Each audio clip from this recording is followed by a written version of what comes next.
మొన్నటిదాకా విహారీకి శాస్త్రాన్నిచ్చి పెళ్లి చేయాలని చెప్పి చూసి ఇంట్లో వాళ్ళందరూ విఫలమయ్యారనమాట.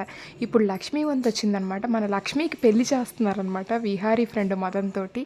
అసలా విహారీ శాస్త్రకి పెట్టుడు ముహూర్తం పెట్టించి పెళ్లి చేయాలని చూసింది అంబిక. అది విఫలమైంది. ఈ లక్ష్మికి, మదన్‌కి పెళ్లి ఫిక్స్ చేయిచ్చింది కూడా హడావిడిగా ఈ అంబికనే అనమాట. ఎందుకంటే ఈ లక్ష్మి ఆఫీస్‌కొస్తే మన అంబిక అత్తయ్య కుట్రలు, కుతంత్రాలు ఏమీ సాగడం లేదని చెప్పి ఈ లక్ష్మికి పెళ్లి చేస్తే గోల వదిలిపోద్దని చెప్పి ఆఫీస్కి రాదని ఈ ప్లాన్ చేస్తానమాట. ఎలాగో ఇంకా లక్ష్మి పెళ్లి కూడా విఫలం అయిద్దిలేండి. ఎందుకంటే లక్ష్మి మెల్లో విహారీ కట్టిన తాళ్ళు తీసేస్తే మన విహారీకి ప్రాణగండ మాయ. అందుకని లక్ష్మి పెళ్లి కూడా విఫలం చేస్తారు. అసలు మన అంబిక అత్తయ్య ఎంత చేసినా లక్ష్మి అయితే ఆఫీస్కి వస్తుందన్నమాట. వచ్చి చెప్తుందన్నమాట.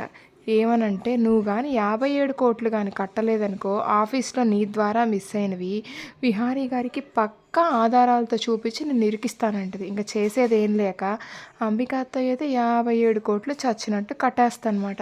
అయినా అడుగుతుందనమాట అంబిక, నిన్ను శాస్త్ర ఆఫీస్కి రావద్దంది కదా, నువ్వు ఎందుకు వచ్చావంటే, నాకు జాబ్ ఇచ్చింది విహారీ గారు, శాస్త్రగా కాదు కదా, అందుకని నేను ఆఫీస్కి వచ్చానని చెప్తుందనమాట. ఇంకా మరి లక్ష్మి పెళ్ళి ఎలా విఫలం చేస్తారో అయితే చూద్దామన్నమాట. Thank you.